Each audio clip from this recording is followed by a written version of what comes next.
So just examples of life settlements. So this one was a survivorship universal. Her husband had passed, and her kids just couldn't justify paying $180,000 premium to keep the policy in force.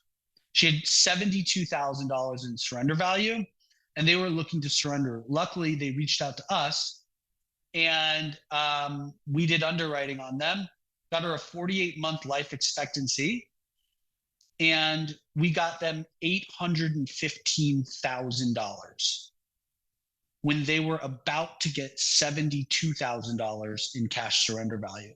That's the kind of thing that can change a family, that difference in wealth. And, Ruth was age 66. She had a traumatic brain injury, life expectancy of 9 years. She got with a direct buyer. And the direct buyer gave her a really low offer. So her agent luckily called us and said, "Hey, Ruth is about to take this deal. What should we do?" And we ran it. We ran an auction. We got a ton of bids on it. And with that, we got Ruth $380,000, which is a lot, 3 times more than what she would have gotten if she went with a direct buyer. Now, here's a conversion. Here's a convertible term. Scott's agent reached out because Scott was overinsured and he was considering lapsing his convertible term policy. But the agent was like, "I don't want to let this lapse. I'd love to convert it if there's a way to do it."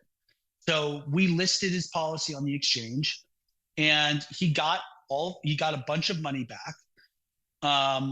We ended up getting $525,000 for his policy, and the agent made 134 grand. So 55 grand, almost 56 grand in conversion fees, and 78 grand in settlement commission. So it was a win-win. The consumer got more than he ever would have gotten by surrendering the policy, and the producer got a ton of money. It was a great outcome. Let's talk about James.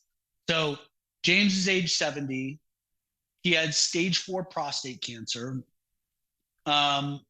His term was ending, and he couldn't afford the premiums if he wanted to convert it.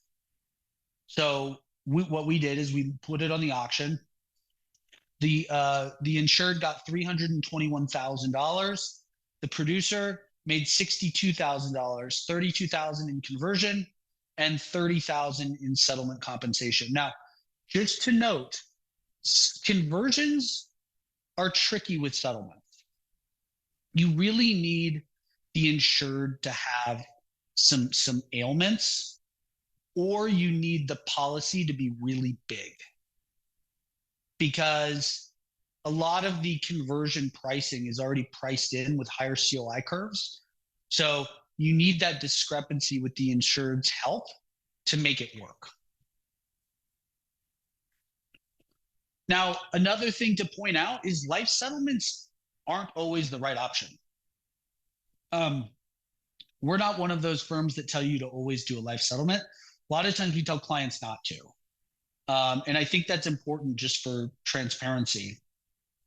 This is a client that had MS, and his life and his health had completely deteriorated. We found out he was trying to sell his policy, and we found out through underwriting his policy that he had a living benefit rider that he could qualify for. And instead of telling him to sell the policy, we helped him apply for the living benefit rider, and he lived a much better life.